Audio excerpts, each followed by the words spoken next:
ਜਿੰਜ ਵੀ ਉਹਨੂੰ ਛੁਡਾ ਕੇ ਨਾ ਕਾਫੀ ਉਹਨੂੰ ਨਾ ਜਨਾ ਉਸ ਤੋਂ ਬਾਅਦ ਮੇਰੇ ਪਹੁੰਚੇ ਤੋਂ ਬਾਅਦ ਵੀ ਉਹਨਾਂ ਕਾਫੀ ਉਹਦੇ ਤੇ ਤਸ਼ੱਦਦ ਕੀਤਾ। ਅੱਛਾ ਜਿਹੜਾ ਉਹਦੇ ਤੇ ਕਈ ਕੇਸ ਜਿਹੜਾ ਨਾ ਪਹਿਲੇ ਹੋ ਚੁੱਕੇ ਨੇ, ਪਹਿਲੇ ਵੀ ਕਤਲ ਦਾ ਵੀ, ਉਸ ਤੋਂ ਇਲਾਵਾ ਵੀ ਕਈ ਕੇਸ ਉਹਦੇ ਤੋਂ ਹੋ ਚੁੱਕੇ ਨੇ। ਪਿੱਛੋਂ ਫਿਰ ਉਹਦਾ ਵਾਲਦ ਨਵਾਜ਼ ਸਾਈ ਤੇ ਨਾਲ ਉਹਦੇ ਦੋਵੇਂ ਬੇਟੇ ਖੁਰਮ ਸਾਈ ਤੇ ਰਾਸ਼ਦ ਸਾਈ, ਠੀਕ ਹੈ, ਉਹ ਤਿੰਨੇ ਹੀ ਆਏ ਨੇ ਅਸਲਾ ਲਹਿਰਾਉਂਦੇ ਹੋਏ। ਚ ਐਂਟਰ ਹੁੰਦੇ ਹੀ ਜਿਹੜਾ ਨਾ ਉਹਨੇ ਕਿਹਾ ਲਲਕਰਾ ਮਾਰਿਆ ਕਿ ਅੱਜ ਇਹਨੂੰ ਨਹੀਂ ਛੱਡਣਾ, ਅੱਜ ਇਹਨੂੰ ਨਹੀਂ ਛੱਡਣਾ, ਅੱਜ ਇਹਨੂੰ ਮਾਰਨਾ ਜਾਂ ਮਰਨਾ ਤੇ ਜਾਂ ਇਹਨੂੰ ਮਾਰਨਾ। ਅੱਜ ਮੁੱਕੇ ਮਾਰਦਾ ਪਿਆ, ਉਤੋਂ ਵਾਲਦਾ ਉਤੋਂ ਆਏ ਨੇ ਉਹ ਵੀ ਜੁੱਤੀਆਂ ਮਾਰਦੇ ਨੇ ਪਏ। ਅਖੀਰ ਉਹਨਾਂ ਕੀਤੀ ਹੈ ਫਿਰ ਉਹ ਲੜਾਈ ਉੱਥੋਂ ਤੁਸੀਂ ਖਤਮ ਕਰਵਾ ਕੇ ਵਾਪਸ ਘਰ ਆ ਗਏ। ਉਹਨਾਂ ਨੂੰ ਫਿਰ ਛੁਡਾਇਆ ਉਹਨਾਂ ਨੇ। ਉਸ ਦੌਰਾਨ ਜਿਹੜਾ ਨਾ ਉਹ ਸੈਂਸਰ ਵਗੈਰਾ ਲਗਾ ਕੇ ਮੈਨੂੰ ਵੀ ਇਹ ਜਗ੍ਹਾ ਦੇ ਉੱਤੇ ਉਹਨਾਂ ਜਿਹੜਾ ਨਾ ਫਾਇਰ ਵਗੈਰਾ ਲਗਾਇਆ, ਠੀਕ ਹਾਂ।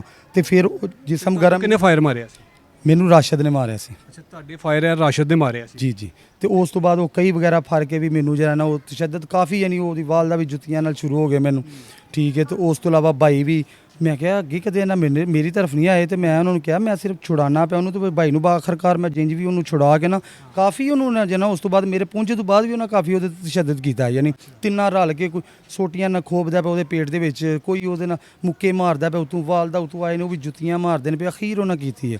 ਉਸ ਤੋਂ ਬਾਅਦ ਉਹਨੂੰ ਜਿਹੜਾ ਇਸ ਤਰ੍ਹਾਂ ਵੀ ਕਰਕੇ ਨਾ ਮੈਂ ਛੁਡਾ ਕੇ ਗਾਉਂ ਦੇ ਵਿੱਚ ਸਾਰਿਆਂ ਦੇ ਵਿੱਚ, ਯਾਨੀ ਲੜਾਈ ਝਗੜਿਆਂ ਦੇ ਵਿੱਚੋਂ ਅੱਗੇ ਇਸ ਤਰ੍ਹਾਂ ਨਾਲ ਸਮਝ ਲਓ ਮਾਹਿਰ ਨੇ, ਠੀਕ ਹੈ। ਉਹ ਹਾਂ ਉਹਨਾਂ ਦੇ ਮਾਮਲਾਤ ਅੱਗੇ ਹੀ ਜਿਹੜਾ ਨਾ ਸ਼ੁਰੂ ਦੇ ਕਈਆਂ ਮਾਮਲਾਤ, ਕਈ ਕੇਸ ਤੇ ਕਈ ਮਾਮਲਾਤ ਉਹਨਾਂ ਦੇ ਗੁਜ਼ਰ ਚੁੱਕੇ ਨੇ। ਅੱਛਾ, ਉਹ ਆਦੀ ਨੇ ਪੇਸ਼ਾਵਰ ਨੇ ਇਸ ਤਰ੍ਹਾਂ ਦੇ ਮਾਮਲਾਤ? ਬਹੁਤ ਪੁਰਾਣੇ ਰਾਸ਼ਦ ਜਿਹੜਾ ਉਹਦੇ ਤੇ ਕਈ ਕੇਸ ਜਿਹੜਾ ਨਾ ਪਹਿਲੇ ਹੋ ਚੁੱਕੇ ਨੇ, ਪਹਿਲੇ ਵੀ ਕਤਲ ਦਾ ਵੀ, ਉਸ ਤੋਂ ਇਲਾਵਾ ਵੀ ਕਈ ਕੇਸ ਉਹਦੇ ਤੋਂ ਹੋ ਚੁੱਕੇ ਨੇ ਪਹਿਲੇ। ਅੱਛਾ, ਤੇ ਉਹਨਾਂ ਦੇ ਖਿਲਾਫ ਕੋਈ ਵੱਡੀ ਕਾਰਵਾਈ ਨਹੀਂ ਹੋਈ? ਕੋਈ ਇਹਨਾਂ ਨੂੰ ਸਜ਼ਾਵਾਂ ਨਹੀਂ ਹੋਈਆਂ? ਵੱਲਾਹੁ ਆਲਮ ਹੈ ਜਿਹੜਾ ਨਾ ਸਜ਼ਾਵਾਂ ਤੋਂ ਸਾਰੇ ਪੈਸਾ, ਤੁਹਾਨੂੰ ਪਤਾ ਅੱਜ ਕੱਲ੍ਹ ਹਰ ਚੀਜ਼ ਨੂੰ ਖਤਮ ਕਰ ਤੇ ਪੈਸਾ ਚਲਾਉਂਦੇ ਗਏ ਨੇ। ਤੇ ਉਹ ਜਿਹੜਾ ਨਾ ਸਾਨੂੰ ਸਾਡੇ ਸਾਰੇ ਵੱਡੇ ਜਿਹੜੇ ਨੇ ਉਹ ਮੌਲਵੀ ਬਾਪ ਮਾਸ਼ਾ ਅਲਹਮਦੁਲਿਲਾ ਉਹ ਵੀ ਅੱਲਾਹ ਨੂੰ ਪਿਆਰੇ ਹੋ ਗਏ ਨੇ, ਲੇਕਿਨ ਤਹੱਜਦ ਗੁਜ਼ਾਰ ਵਾਲਦਾ ਵਾਲਦ ਸਾਰੇ ਚਾਚੂ ਲੋਕ ਗਾਉਂ ਦੇ ਵਿੱਚ ਸਾਰਿਆਂ ਨੂੰ ਸਾਰਾ ਜਿੰਨੇ ਸਾਡੇ ਚਾਚੂ ਬਾਬੇ ਨੇ ਨਾ ਸਾਰੇ ਹੀ ਨਮਾਜ਼ੀ ਪਰਹੇਜ਼ੀ। ਯਾਨੀ ਸ਼ਫੀਕ ਨੂੰ ਜਦੋਂ ਤੁਸੀਂ ਉੱਥੋਂ ਛੁਡਵਾ ਕੇ ਲੈ ਆਂਦਾ ਤੇ ਫਿਰ ਉਹਨਾਂ ਨੇ ਕਿੱਥੇ ਆ ਕੇ ਫਾਇਰ ਮਾਰਿਆ? ਲੈਣ ਦਾ ਸ਼ਫੀਕ ਭਾਈ ਨੂੰ ਲਿਆ ਕੇ ਤੇ ਮੈਂ ਉਹਦੇ ਨਾਲ ਮਕਾਨ ਮੇਰਾ ਹੈ ਤੇ ਨਾਲ ਹੀ ਉਹਦਾ ਸ਼ਫੀਕ ਦਾ ਮਕਾਨ ਹੈ, ਉਹਨੂੰ ਮੈਂ ਉਹਦੇ ਮਕਾਨ ਦੇ ਵਿੱਚ ਜਿਹੜਾ ਨਾ ਐਂਟਰ ਕਰਵਾ ਦਿੱਤਾ। ਤੇ ਮੈਂ ਆਪਣੇ ਮਕਾਨ ਦੇ ਵਿੱਚ ਮੈਂ ਉਹਨੂੰ ਆਖਿਆ ਇੱਧਰ ਮੇਰੀ ਤਰਫ ਆ ਜਾ। ਉਹਨੇ ਕਿਹਾ ਨਹੀਂ ਮੈਂ ਪਰੇਸ਼ਾਨ ਹਾਂ, ਥੋੜ੍ਹੇ ਕੱਪੜੇ ਵੀ ਉਹਦੇ ਕਮੀਜ਼ ਵਗੈਰਾ ਹੀ ਪਾੜ ਗਏ, ਇੰਜ ਸਮਝ ਲਓ ਸ਼ਲਵਾਰ ਖਾਲੀ ਦੇ ਵਿੱਚ ਉਹਨੂੰ ਮੈਂ ਜਿਹੜਾ ਨਾ ਉਹ ਲੈ ਕੇ ਤੇ ਉਹਨਾਂ ਕਿਹਾ ਮੈਂ ਕੱਪੜੇ ਚੇਂਜ ਕਰਾਂ। ਤੇ ਉਹ ਕਾਫੀ ਸੱਟਾਂ ਨਾਲ ਕੋਈ ਪਰੇਸ਼ਾਨੀ ਦੀ ਹਾਲਤ 'ਚ ਉੱਤੇ ਟੁਰ ਗਏ ਨੇ। ਤੇ ਉੱਤੇ ਟੁਰ ਗਏ ਨੇ ਤਾਂ ਆਪਣਾ ਜਿਹੜਾ ਨਾ ਆਪਣਾ ਕਵਰ ਪੇ ਕਰਦੇ ਨੇ, ਕੱਪੜੇ ਕੁਪੜੇ ਪਹਿਨਦੇ ਨੇ ਪਏ।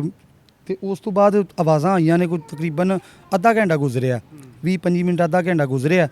ਪਿੱਛੋਂ ਫਿਰ ਉਹਦਾ ਵਾਲਦ ਨਵਾਜ਼ ਸਾਈ ਤੇ ਨਾਲ ਉਹਦੇ ਦੋਵੇਂ ਬੇਟੇ ਖੁਰਮ ਸਾਈ ਤੇ ਰਾਸ਼ਦ ਸਾਈ, ਠੀਕ ਹੈ, ਉਹ ਤਿੰਨੇ ਹੀ ਆਏ ਨੇ ਅਸਲਾ ਲਹਿਰਾਉਂਦੇ ਹੋਏ। ਉਹਨਾਂ ਕਿਹਾ ਬਾਪ ਨੇ ਪਿੱਛੋਂ ਆਵਾਜ਼ ਦਿੱਤੀ ਹੈ ਅੱਜ ਇਹਨੂੰ ਨਹੀਂ ਛੱਡਣਾ।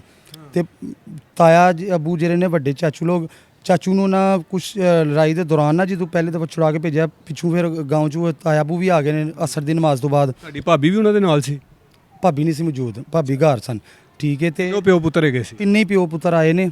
ਪਿੱਛੇ ਉਹਨਾਂ ਦਾ ਤੀਸਰਾ ਬੇਟਾ ਜਿਹੜਾ ਉਹ ਪਿੱਛੇ ਕਾਲ ਦੇ ਉੱਤੇ ਸੀ, ਠੀਕ ਹੈ। ਤੇ ਵਾਲਦ ਨੇ ਉਹਨਾਂ ਦੇ ਐਂਟਰ ਹੁੰਦੇ ਸਾਡੀ ਗਲੀ 'ਚ ਐਂਟਰ ਹੁੰਦੇ ਹੀ ਜਿਹੜਾ ਨਾ ਉਹਨੇ ਕਿਹਾ ਲਲਕਰਾ ਮਾਰਿਆ ਕਿ ਅੱਜ ਇਹਨੂੰ ਨਹੀਂ ਛੱਡਣਾ, ਅੱਜ ਇਹਨੂੰ ਨਹੀਂ ਛੱਡਣਾ, ਅੱਜ ਇਹਨੂੰ ਮਾਰਨਾ ਜਾਂ ਮਰਨਾ ਤੇ ਜਾਂ ਇਹਨੂੰ ਮਾਰਨਾ ਅੱਜ, ਠੀਕ ਹੈ। ਇਹਨਾਂ ਲਲਕਰਾ ਮਾਰ ਕੇ ਤੇ ਮੁੰਡੇ ਉਹਦੇ ਜਿਹੜੇ ਨੇ ਉਹਨਾਂ ਕੁਝ ਇੱਕ ਅੱਧਾ ਹਵਾ 'ਚ ਫਾਇਰ ਕੀਤਾ, ਠੀਕ ਹੈ। ਸੀ ਇਹਨਾਂ ਦੇ ਕੋਲ ਕਿ ਗੰਨਾ ਸੀ? ਖੁਰਮ ਦੇ ਕੋਲ ਤੇ ਰਾਸ਼ਦ ਦੇ ਕੋਲ ਦੋਵਾਂ ਕੋਲ ਪਿਸਟਲ ਸਨ, ਠੀਕ ਹੈ। ਉਹਨਾਂ ਇੰਜ ਲਹਿਰਾਉਂਦਿਆਂ ਹੋਇਆ ਜਿਹੜਾ ਨਾ ਉਹ ਭਾਈ ਦੇ ਮਕਾਨ 'ਚ ਜਿਹੜਾ ਨਾ ਐਂਟਰ ਹੋ ਗਏ ਨੇ। ਮੈਂ ਕਿਹਾ ਪਹਿਲੇ ਵੀ ਅਕਸਰ ਜਿਹੜਾ ਨਾ ਉਹ ਆਉਂਦੇ ਨੇ ਆ ਕੇ ਹਵਾ 'ਚ ਥੋੜ੍ਹਾ ਡਰਾ ਧਮਕਾ ਕੇ ਨਾ ਭਾਈ ਨੂੰ ਟੁੱਟ ਜਾਂਦੇ ਨੇ। ਮੈਂ ਅੰਦਰੋਂ ਨਿਕਲਣ ਲੱਗਾ ਬਾਹਰ, ਮੈਨੂੰ ਪੁਲਿਸ ਵਾਲੇ ਦੀ ਕਾਲ ਆਈ 15 ਤੇ ਮੈਂ ਕਾਲ ਕੀਤੀ। ਮੈਂ ਕਿਹਾ ਇਸ ਤਰ੍ਹਾਂ ਆਏ ਨੇ ਅਸਲਾ ਲੈ ਕੇ ਤੇ 15 ਵਾਲੇ ਕਾਫੀ ਦੇਰ ਬਾਅਦ ਪਹੁੰਚੇ ਨੇ। ਅਗਰ ਉਹ ਵੀ ਪਹਿਲੇ ਪਹੁੰਚ ਜਾਂਦੇ ਉਸ ਟਾਈਮ ਤੱਕ ਤੁਹਾਡੇ ਭਾਈ ਨੂੰ ਮਾਰ ਨਹੀਂ ਸੀ ਦਿੱਤਾ?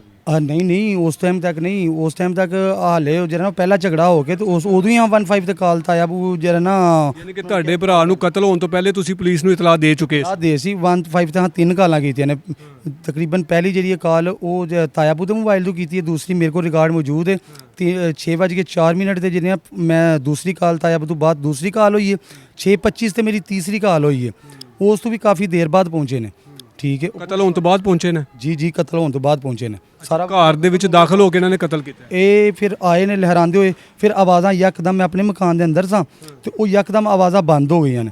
ਠੀਕ ਹੈ। ਮੈਨੂੰ ਦਫਾ ਪਤਾ ਲੱਗਿਆ ਕਿ ਟੁੱਟ ਗਏ ਨੇ, ਮੈਂ ਵੀ ਨਿਕਲ ਕੇ ਭਾਈ ਦੇ ਪਿੱਛੇ, ਫਿਰ ਆਵਾਜ਼ਾਂ ਅੰਦਰੋਂ ਜਿਹੜੇ ਨਾ ਥੋੜ੍ਹੀਆਂ ਆਈਆਂ ਨੇ, ਮੈਂ ਉਹਦੇ ਭਾਈ ਦੇ ਮਕਾਨ ਦੇ, ਮੈਨੂੰ ਪਤਾ ਲੱਗ ਗਿਆ ਕਿ ਅੰਦਰ ਨੇ ਦੋਵੇਂ ਭਰਾ, ਅੰਦਰ ਐਂਟਰ ਹੋ ਗਏ ਨੇ, ਬਾਪ ਉਹਨਾਂ ਦਾ ਪਿੱਛੇ ਰੋ ਗਿਆ। ਠੀਕ ਹੈ, ਅੰਦਰ ਐਂਟਰ ਹੋਏ ਨੇ, ਫਿਰ ਉਹਨਾਂ ਭਾਈ ਨੂੰ ਅੰਦਰ ਜਾ ਕੇ ਤੇ ਫਿਰ ਉਹ ਸਮਝੋ ਦੌੜਿਆ ਭੱਜਿਆ ਅੱਗੇ ਪਿੱਛੇ ਨਾ, ਬੜਾ ਉਹਨੇ ਜਾਨ ਬਚਾਉਣ ਦੀ ਕੋਸ਼ਿਸ਼ ਕੀਤੀ ਹੈ। ਜਦੋਂ ਬੋਲਡ ਮਾਰ ਕੇ ਤਾਂ ਉਹਨਾਂ ਨੂੰ ਪਤਾ ਸੀ ਕਿ ਇਸ ਦਫਾ ਇਹਨਾਂ ਕੋਈ ਐਕਸ਼ਨ ਜਿਹੜਾ ਨਾ ਕਰਨਾ ਹੈ, ਜ਼ਾਹਿਰ ਉਹਨੂੰ ਅੱਗੇ ਇੰਨਾ ਤਸ਼ੱਦਦ ਤੇ ਨਹੀਂ ਸੀ ਉਹਨਾਂ ਕੀਤਾ, ਇਸ ਦਫਾ ਉਹਨਾਂ ਤਸ਼ੱਦਦ ਜ਼ਿਆਦਾ ਕੀਤਾ ਜੀ। ਉਹਨੇ ਕਿਹਾ ਅੱਜ ਸਮਝ ਗਿਆ ਕਿ ਇਸ ਦਫਾ ਇਹਨਾਂ ਮੈਨੂੰ ਮਾਰਨਾ ਹੀ ਮਾਰਨਾ। ਉਹਨਾਂ ਫਿਰ ਉਹ ਪਿੱਛੋਂ ਫਾਇਰ ਮਾਰਿਆ, ਬਸ ਉਹਨੂੰ ਇੱਥੇ ਲੱਤ ਦੇ ਉੱਤੇ ਲੱਗਾ, ਪਿੰਨੀ ਦੇ ਉੱਤੇ ਲੱਗਾ, ਇੱਥੋਂ ਗੁੱਡਨੇ ਚੋਂ ਨਿਕਲਿਆ। ਠੀਕ ਹੈ, ਉਸ ਤੋਂ ਬਾਅਦ ਫਿਰ ਜਿਹੜਾ ਨਾ ਮੈਂ ਵੀ ਪਿੱਛੋਂ ਰਲ ਪਿਆ, ਮੈਨੂੰ ਵੀ ਫਾਇਰ ਲੱਗਾ ਤਾਂ ਸੀ, ਮੈਂ ਵੀ ਸਮਝੋ ਐਂ ਜੀ ਦਰਦ ਦੇ ਵਿੱਚ ਸਾਂ। ਉਹ ਫਿਰ ਇਸ ਤਰ੍ਹਾਂ ਕਰਕੇ ਫਿਰ ਉਹਨੂੰ ਥੋੜ੍ਹਾ ਜਿਹੜਾ ਨਾ ਤਸ਼ੱਦਦ ਕਰਕੇ ਤੇ ਫਿਰ ਉਸ ਤੋਂ ਬਾਅਦ ਉਹ ਛਾਪਰ ਵਗੈਰਾ ਵੀ ਮੂੰਹ 'ਚ ਦਿੱਤਾ ਤੇ ਫਿਰ ਉਹਦੀ ਆਵਾਜ਼ ਵੀ ਨਾ ਬਾਹਰ ਨਿਕਲਣ ਦਿੱਤੀ ਤੇ ਅਖੀਰ ਕੀਤੀ ਉਹਨਾਂ। ਕਿੰਨੇ ਫਾਇਰ ਵਜੇ ਸੀ? ਉਹਨੂੰ ਭਾਈ ਨੂੰ ਇੱਕ ਹੀ ਫਾਇਰ ਲੱਗਾ ਸੀ, ਇਹ ਪਿੰਨੀ ਲੱਤ ਦੇ ਪਿੰਨੀ ਦੇ ਉੱਤੇ ਲੱਗਾ ਸੀ, ਉਤੋਂ ਇੱਥੋਂ ਨਿਕਲਿਆ ਸੀ, ਲੇਕਿਨ ਉਹਦਾ ਸਾਹ ਰੋਕਣ ਦੀ ਸਮਝੋ ਕੋਸ਼ਿਸ਼ ਕੀਤੀ ਗਈ। ਅੱਛਾ, ਗਲਾ ਦਬਾ ਦਿੱਤਾ ਗਿਆ ਉਹ ਛਾਪਰ ਵਗੈਰਾ ਮੂੰਹ 'ਚ ਦਿੱਤਾ ਗਿਆ ਉਹਦਾ, ਉਹ ਜਿਹੜੀ ਤਾਂ ਕਿ ਉਹ ਤੜਪੇ ਨਾ, ਸ਼ੋਰ ਨਾ ਮਚਾਏ। ਸ਼ੋਰ ਨਾ ਮਚਾਏ। ਤੇ ਉਸ ਤੋਂ ਬਾਅਦ ਉਹਦੀ ਜਦੋਂ ਡੈਥ ਹੋ ਗਈ ਹੈ, ਦਮ ਦੇ ਗਿਆ, ਪੂਰਾ ਖੂਨ ਦੀ ਉਹ ਛੱਪੜ ਲੱਗਾ ਦਾ ਉੱਚਾ ਨੂੰ, ਫਿਰ ਵੀ ਮੈਂ ਵੀ ਉੱਚਾ ਨੂੰ ਨਜ਼ਦੀਕ ਪਹੁੰਚ ਗਿਆ, ਉੱਚਾ ਨੂੰ ਵਿਚਾਰਾ ਦਮ ਦੇ ਗਿਆ। 4 ਦਿਨ ਗੁਜ਼ਰ ਗਏ ਨੇ ਤੁਹਾਡੇ ਭਾਈ ਨੂੰ ਕਤਲ ਹੋਇਆ ਤੇ ਪੁਲਿਸ ਨੇ ਇਹਨਾਂ ਖੂਨਖਾਰ ਕਾਤਲਾਂ ਨੂੰ ਗ੍ਰਿਫਤਾਰ ਕਰ ਲਿਆ। ਪੁਲਿਸ ਨੇ ਹਾਲੇ ਤੱਕ ਗ੍ਰਿਫਤਾਰ ਨਹੀਂ ਕੀਤਾ। ਬਾਕੀ ਇਹ ਡੀਐਸਪੀ ਸਾਹਿਬ ਜਿਹੜੇ ਨੇ ਉਹ ਉਸ ਦਿਨ ਇhtਜਾਜ ਅਸਾਂ ਫਿਰ ਸੁਬਾਹ ਕੀਤਾ ਸੀ, ਇhtਜਾਜ ਦੇ ਵਿੱਚ ਫਿਰ ਡੀਐਸਪੀ ਸਾਹਿਬ ਨੇ ਜਿਹੜਾ ਨਾ ਉਹ ਆਏ ਸਨ ਇੱਥੇ ਮੇਨ ਰੋਡ ਦੇ ਉੱਤੇ। ਫਿਰ ਅਸੀਂ ਸੁਬਾਹ ਜਿਹੜਾ ਰਾਤ ਸਾਰੀ ਫਿਰ ਉਹ ਪਰੇਸ਼ਾਨੀ ਦੇ ਹਾਲਤ 'ਚ ਰਹੇ। ਸੁਬਾਹ ਉਹਦਾ ਜਨਾਜ਼ਾ ਰੱਖਿਆ ਦਾ ਸੀ 10 ਵਜੇ ਦਾ ਟਾਈਮ, ਤਾਂ 9-10 ਵਜੇ ਤੱਕ ਕੋਈ ਪੁਲਿਸ ਨੇ ਜਿਹੜਾ ਨਾ ਐਕਸ਼ਨ ਨਹੀਂ ਲਿਆ ਸੀ। ਤੇ ਫਿਰ ਉਸ ਤੋਂ ਬਾਅਦ ਅਸੀਂ ਉਹਦੀ ਡੈੱਡ ਬੋਡੀ ਲੈ ਕੇ ਤੇ ਫਿਰ ਪਰੇਸ਼ਾਨੀ ਦੇ ਹਾਲਤ 'ਚ ਫਿਰ ਰੋਡ ਜਿਹੜਾ ਨਾ ਬਲੌਕ ਕੀਤਾ, ਅਸੀਂ ਆਪਣਾ ਮੇਨ ਰੋਡ ਬਲੌਕ ਕੀਤਾ। ਫਿਰ ਉੱਥੇ ਡੀਐਸਪੀ ਸਾਹਿਬ ਆਏ, ਕਿਉਂਕਿ ਪੁਲਿਸ ਕਾਰਵਾਈ ਨਹੀਂ ਸੀ ਕਰਦੀ ਪਈ, ਇਸ ਲਈ ਤੁਸੀਂ ਰੋਡ ਬਲਾਕ ਕੀਤਾ, ਇhtਜਾਜ ਕੀਤਾ। ਸਾਰੀ ਬਾਤ ਫਿਰ ਉਹ ਸਾਡਾ ਹੱਕ ਹੈ ਕਿ ਸਾਡਾ ਭਰਾ ਦੀ ਲਾਸ਼ ਅੱਗੇ ਪਈ ਦੀ, ਅਸੀਂ ਕੀ ਕਰਦੇ ਜਦੋਂ ਤੱਕ ਕੋਈ ਐਕਸ਼ਨ ਨਹੀਂ ਲਿਆ ਗਿਆ। ਫਿਰ ਉਸ ਤੋਂ ਬਾਅਦ ਉਹ ਪਰੇਸ਼ਾਨੀ ਤੇ ਫਿਰ ਡੀਐਸਪੀ ਸਾਹਿਬ ਆਏ, ਹੋਰ ਵੀ ਜਿਹੜਾ ਨਾ ਪੁਲਿਸ ਕਾਫੀ ਆਈ ਉੱਥੇ। ਤੇ ਅਸਾਂ ਫਿਰ ਉਹਨਾਂ ਨੇ ਡੀਐਸਪੀ ਸਾਹਿਬ ਨੇ ਫਿਰ ਸਾਡੇ ਨਾਲ ਵਾਅਦਾ ਕੀਤਾ ਕਿ ਉਹਨਾਂ ਕਿਹਾ ਕਿ ਜਿਹੜਾ ਨਾ ਅਸੀਂ 3 ਦਿਨ ਦੇ ਵਿੱਚ ਜਿਹੜਾ ਨਾ ਅਸੀਂ ਆਪਣਾ ਐਕਸ਼ਨ ਲਵਾਂਗੇ, ਇਨਸ਼ਾਅੱਲਾ ਤੁਹਾਨੂੰ ਰਿਜ਼ਲਟ ਮਿਲੇਗਾ, ਗ੍ਰਿਫਤਾਰ ਕਰ ਲਵਾਂਗੇ, ਗ੍ਰਿਫਤਾਰ ਕਰ ਲਵਾਂਗੇ, ਤੁਹਾਨੂੰ ਕੋਈ ਰਿਜ਼ਲਟ ਮਿਲੇਗਾ 3 ਦਿਨ ਤੱਕ। ਕੋਈ ਰਿਜ਼ਲਟ ਮਿਲਿਆ? ਅੱਜ ਤੀਸਰਾ ਦਿਨ ਹੈ, ਹੁਣ ਤਕਰੀਬਨ 11 ਵਜੇ ਤੀਸਰਾ ਦਿਨ ਖਤਮ ਹੋਇਆ। ਠੀਕ ਹੈ, ਤੇ ਹਾਲੇ ਤੱਕ ਤੇ ਉਹਨਾਂ ਅੱਛਾ ਹੀ ਲਫ਼ਜ਼ਾਂ 'ਚ ਉਹਨਾਂ ਕਿਹਾ ਕਿ ਇਨਸ਼ਾਅੱਲਾ ਤੁਹਾਨੂੰ ਰਿਜ਼ਲਟ ਮਿਲਦਾ। ਕਿ ਹੁਣ ਤੱਕ ਕੋਈ ਮੁਲਜ਼ਮ ਗ੍ਰਿਫਤਾਰ ਨਹੀਂ ਹੋਇਆ? ਹਾਲੇ ਤੱਕ ਕੋਈ ਸਾਨੂੰ ਰਿਪੋਰਟ ਨਹੀਂ ਪਹੁੰਚੀ। ਸਾਨੂੰ ਇਹ ਵੀ ਤੁਸੀਂ ਦੱਸਿਆ ਕਿ ਸਾਡੇ ਤੇ ਇਹਨਾਂ ਨੇ ਇhtਜਾਜ ਕਰਨ ਦਾ ਵੀ ਪਰਚਾ ਦੇ ਦਿੱਤਾ, ਤਾਂ ਤੁਹਾਡੇ ਕੋਲ 30-35 ਬੰਦਿਆਂ ਤੇ। ਹਾਂਜੀ, ਉਹਨਾਂ ਨੇ ਉਲਟਾ ਸਾਡੇ ਤੇ ਦਿੱਤਾ ਜੀ 30-35 ਬੰਦਿਆਂ ਦੇ। ਸਾਡੇ ਚਾਚੂ ਲੋਕ ਗਾਉਂ ਦੇ ਜਿਹੜੇ ਨਾ ਆਪਣੇ ਜਿਹੜੇ ਜਿੰਨੇ ਨੇ, ਜਿੰਨੀ ਕਿ ਮੇਰੇ ਤੇ ਵੀ ਸਮਝ ਲਓ ਮੇਰਾ ਪਰਚਾ ਦੇਣ ਦਾ ਕੀ ਵਜ੍ਹਾ ਸੀ? ਤੁਸੀਂ ਤੇ ਆਪਣਾ ਮੁਤਾਲਬਾ ਕਰਦੇ ਪਏ ਸੀ ਨਾ, ਆਪਣਾ ਹੱਕ ਲੈ ਰਹੇ ਸੀ। ਬਸ ਉਹ ਰੋਡ ਕਿਉਂ ਬਲਾ ਕੀਤਾ ਹੈ, ਇਹ ਹਕੂਮਤ ਦਾ ਰੋਡ ਹੈ, ਤੁਹਾਡਾ ਰੋਡ ਨਹੀਂ, ਤੁਸੀਂ ਕਿਉਂ ਇੱਥੇ ਇhtਜਾਜ ਕੀਤਾ ਹੈ? ਤੁਸੀਂ ਇੰਤਜ਼ਾਰ ਕਰਦੇ, ਕਿੰਨੀ ਦੇਰ ਇੰਤਜ਼ਾਰ ਕਰਦੇ? ਭਰਾ ਦੀ ਲਾਸ਼ ਅੱਗੇ ਖੂਨ 'ਚ ਲੱਥ-ਪੱਥ ਪਈ ਦੀ ਹੈ ਤੇ ਕਿੰਨੀ ਦੇਰ ਇੰਤਜ਼ਾਰ ਕਰਦੇ? ਹੁਣ ਤੁਹਾਡਾ ਕੀ ਮੁਤਾਲਬਾ ਹੈ? ਆਲਾ ਹੁਕਾਮ ਤੁਹਾਨੂੰ ਸੁਣਦੇ ਪਏ ਨੇ, ਪੁਲਿਸ ਦੇ ਆਲਾ ਅਫਸਰਾਨ ਸੁਣਦੇ ਪਏ ਨੇ, ਵਜ਼ੀਰ ਆਲਾ ਮਰੀਮ ਨਵਾਜ਼ ਸਾਹਿਬਾ ਸੁਣਦੀ ਪਈ ਹੈ, ਕੀ ਹੋਣਾ ਚਾਹੀਦਾ? ਸਾਡਾ ਵਜ਼ੀਰ ਆਲਾ ਮਰੀਮ ਨਵਾਜ਼ ਸਾਹਿਬਾ ਦੇ ਅੱਗੇ ਇੱਕ ਹੀ ਜਿਹੜਾ ਰਿਕੁਐਸਟ ਹੈ ਕਿ ਮਿਹਰਬਾਨੀ ਕਰਕੇ ਸਾਨੂੰ ਸਿਰਫ ਇਨਸਾਫ ਚਾਹੀਦਾ, ਸਾਡਾ ਕੋਈ ਮੁਤਾਲਬਾ ਨਹੀਂ ਹੋਰ, ਸਿਰਫ ਸਾਨੂੰ ਇਨਸਾਫ ਚਾਹੀਦਾ। ਤੁਹਾਡੇ ਭਾਈ ਦੇ ਜਨਾਜ਼ੇ ਤੇ ਤੁਹਾਡੀ ਭਾਬੀ, ਤੁਹਾਡੀਆਂ ਭਤੀਜੀਆਂ ਵੀ ਆਈਆਂ ਸੀ? ਕੋਈ ਕਿਸੇ ਨੂੰ ਨਹੀਂ ਉਹਨਾਂ ਭੇਜਿਆ। ਅੱਛਾ, ਸਵੇਰ ਤੱਕ ਉਹ ਜਨਾਜ਼ੇ ਤੱਕ ਤਕਰੀਬਨ ਇੱਥੇ ਮੌਜੂਦ ਸਨ। अपने किसी ने रब्ता किया? ना किसी ने रब्ता किया तो ना किसी ने भेजा। नाज़रीन, ये कहानी थी शफीक के कत्ल की, जिसके ज़ालिम ससुरालियों ने उसको इस घर के अंदर घुसकर कत्ल किया और उसका जुर्म सिर्फ ये था कि वो अपनी बीवी बच्चों की तमाम ज़िंदगी की ख्वाहिशात पूरी करता था, लेकिन उनके ससुराल वालों को ये इज़्ज़त रास नहीं आई थी। अब जब उसने अपनी बच्चियों के साथ मिलने की कोशिश की तो उसी कोशिश और उसी जुर्म की बिना पर इन जालिम लोगों ने अपनी बहन के शोहर को उसके घर में घुसकर कत्ल कर दिया। वो मासूम बच्चियां जो कि अब यतीम हो चुकी हैं, कब तक इन बच्चियों को लेकर ये जो जालिम लोग हैं ये कब तक घूमते फिरेंगे? अब इन्होंने जब अपने भाई की मैयत को इंसाफ के लिए रोड पर रख कर एहतजाज किया तो पुलिस ने इनको किस तरह से तसल्ली और झूठे वादे करके वहाँ से इनको मुंतशर किया। फिर उसके बाद तकरीबन 32 लोगों पर मुकदमा दर्ज कर दिया ताकि ये लोग मज़ीद आगे चलकर इंसाफ की उम्मीद ना रखें या फिर इंसाफ का मुतालबा ना करें।